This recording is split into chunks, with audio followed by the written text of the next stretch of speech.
بسم اللہ الرحمن الرحیم۔ السلام علیکم پیارے دوستو۔ احساس کفالت پروگرام کی جانب سے تازہ ترین اپڈیٹ کے مطابق ایسے افراد جن کو احساس کفالت پروگرام میں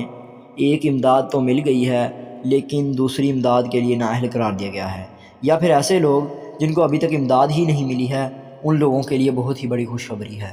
پیارے دوستو، انشاءاللہ آج کی ہم اس ویڈیو کے اندر آپ کو بتانے جا رہے ہیں کہ اگر آپ کو احساس پروگرام کی دوسری امداد نہیں ملی یا پھر آپ کو ابھی تک ایک بھی امداد نہیں ملی تو آپ لوگ گھر بیٹھے کس طرح سے لے سکتے ہیں۔ پیارے دوستو، انشاءاللہ ہم آپ کو اس کی مکمل تفصیل بتائیں گے۔ تو دوستو، ویڈیو کا آغاز کرنے سے پہلے میں نئے آنے والے اپنے پیارے دوستوں سے گزارش کرتا ہوں کہ وہ ہمارے چینل کو سبسکرائب کر لیں، بیل آئیکن کو دبا لیں تاکہ نیو آنے والی انفارمیٹیو ویڈیوز، نیوز اور اپڈیٹ میرے پیارے دوستوں کو مل سکیں۔ پیارے دوستو، یہ ہمارا ہی نہیں آپ کا بھی چینل ہے، یہ ہم سب کا چینل ہے، تو اسے سپورٹ لازمی کیا کریں۔ انشاءاللہ آپ کے سپورٹ سے ہی ہم کامیاب ہوں گے اور آپ دوستوں کی دعاؤں سے ہی ہم آپ کو آپ کی تفصیل بتا پائیں گے، روز بروز جو اپڈیٹ آتی ہیں وہ بتا پائیں گے۔ تو چلیے دوستو، ویڈیو کا آغاز کرتے ہیں۔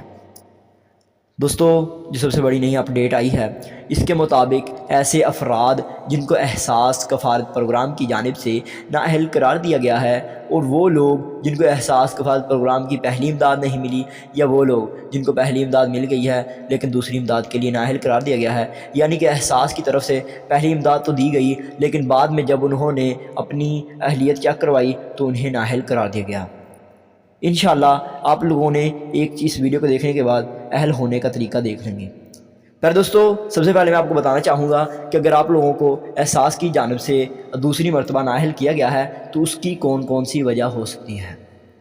سب سے پہلی اور آخری جو وجہ ہوتی ہے، سب سے مین وجہ، وہ یہ بھی ہو سکتی ہے کہ آپ میں سے بہت سارے لوگ احساس کفالت پروگرام میں پہلی امداد آنے کے بعد، آپ لوگ لینے کے بعد دوسری امداد کے لیے نہ گئے ہوں، یعنی کہ 6 منتھ پورے ہونے کے بعد بہت سارے لوگ نہیں جاتے، یا پھر ایسی مسٹیک آپ لوگوں نے کی ہوگی، یعنی کہ احساس کے دفتر میں دوبارہ اپنی شکایت درج کروائی ہوگی، یا پھر آپ لوگوں نے آن لائن شکایت درج کروائی ہوگی۔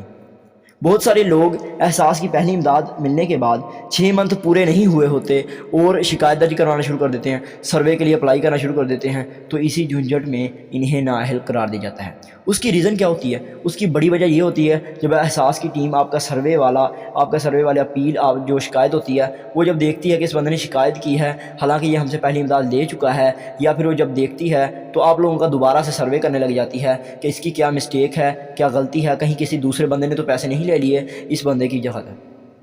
تو اسی وجہ سے بہت سارے لوگ احساس پروگرام میں جب دوبارہ